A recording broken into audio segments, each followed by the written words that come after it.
where the organized labor in Nigeria, the phrase, an injury to one is an injury to all, is more pertinent now. Affiliates of the Nigerian Labour Congress, NLC, and Trade Union Congress of Nigeria, TUC, complied with the directive of the two labor unions to embark on an indefinite nationwide strike. Well, this is due to the alleged failure of the federal government to address issues affecting workers such as the minimum wage, insecurity, corruption, and poor governance, as well as the recent crisis in Imo State, which resulted in the alleged brutalization of NLC President Joe Ajaero and other members of the labor unions. Meanwhile, the special advisor to the president on information and strategy, Bayo Ononuga, described the decision as an attempt to blackmail the government, and he said the strike action is just unjustifiable and blamed Ajaero for the Imo assault. Babajide, I know I've been hearing some mixed feelings rather, with regards to the NLC's decision to go on a strike. Some are saying it doesn't affect me, so why do this? It will affect the economy. But let's first off have your perspective. What are your thoughts on the decision taken by NLC concerning the injury given to its NLC president, which sparked this strike? I do not believe that it makes sense to make a whole country suffer because of an individual. Why NLC will go on strike because of it? It shows the kind of people, running the NLC and the TUC now. You can't go on do they even know the meaning of a nationwide strike? Do they know the meaning? The other day, I was watching Frank Kokori, and he was talking about the different phases that you have to go through before a strike of this nature. The need for long, notice and all that. But today, NLC can just get up and say they are going on strike. That is their nature now. Using the strike weapon repeatedly will eventually just rubbish the whole essence of strike as the last resort of the labor unions. But are you if you are saying that, because I heard from the speech, corruption, the lack of concern about the welfare of workers. But we know that this government has decided to award, even ahead of the discussion on the minimum wage, they've already made, they've already decided that, okay, workers will earn more. They will give workers some more money. Only 6 months. It was part of the decisions that they reached.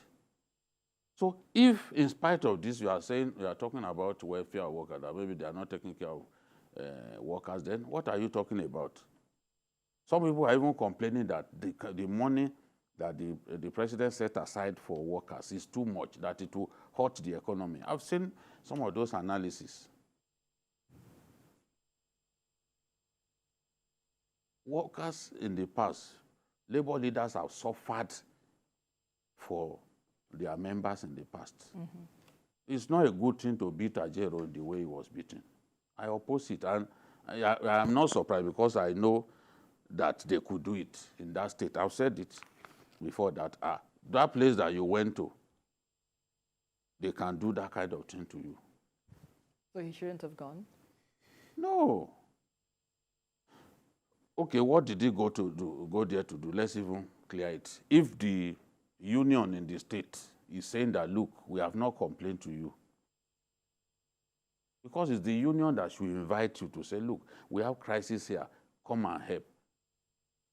When they had issues in Kaduna in those days, remember, with Nasir El-Rufai, the labor union in the state drew the attention of the state, of the national leadership to what was going on, and they went there. Well, in this case, the governor and the NLC in the state, they are chummy, they are friends. Ajaero went there, and he was beaten up. People get beaten up now, but you cannot then subject the whole country. It's irresponsible to subject the whole country to a nationwide strike because they beat your leader. Okay, but you know, the issue here is that if this assault could happen to NLC president, yes, that means there isn't any respect given to the union. So what then could happen if... You see, the first big man to be beaten was Abiola, not beaten even as the richest man in our country and friend to the people in government. But aren't you saying this setting a precedent for others that might likely happen, if at all? No one is saying what they did is irresponsible. Get me clear, and I've said that from the beginning. I do not want to see Ajaero beaten. It doesn't please me to see him beaten up. After all, he's fighting for workers. But people have interpreted what he did to mean that he's fighting for Labour Party. And some are seeing him as a chieftain of the Labour Party by some of his actions. Really? You cannot be Labour leader. Within Labour, there are people who belong to different political tendencies.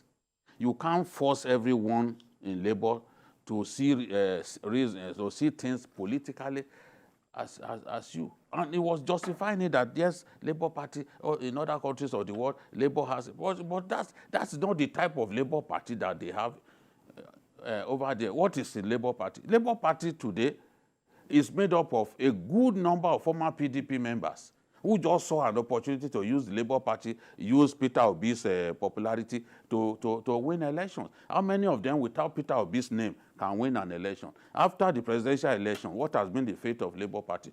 What was their performance in the governorship election? It's all about Peter Obi now. Let me put you on hold for now. We need to take some views of some workers with regards to the strike taken by NLC and TUC.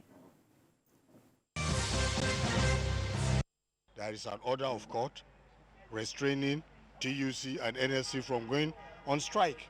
And I equally am the legal advisor to the Federal Ministry of Labor. So there's an order of court. So I call on the labor leaders to obey the order of the court. So I don't see any reason for the strike personally, and I believe it's Joe Ajaero is doing it for his own personal. Yes, you can't hold the country to ransom because you are crippling the economy. You can't do that. You don't. You don't do that. As a leader, you don't, because you fight one person. Your fellow comrades beat you for Imo. You are not taking it personal on the nation. You want to cripple the economy. The economy they are trying to revive, and then you are trying to frustrate their efforts. So I'm acting on a directive. So I used to come before now, but still at home up to 8 o'clock, I called, they said I should come, that everything will be taken care of. If my spirits will obey to that, because what they are fighting for is for our own good. They should sit at home and pending when the issue will be ratified.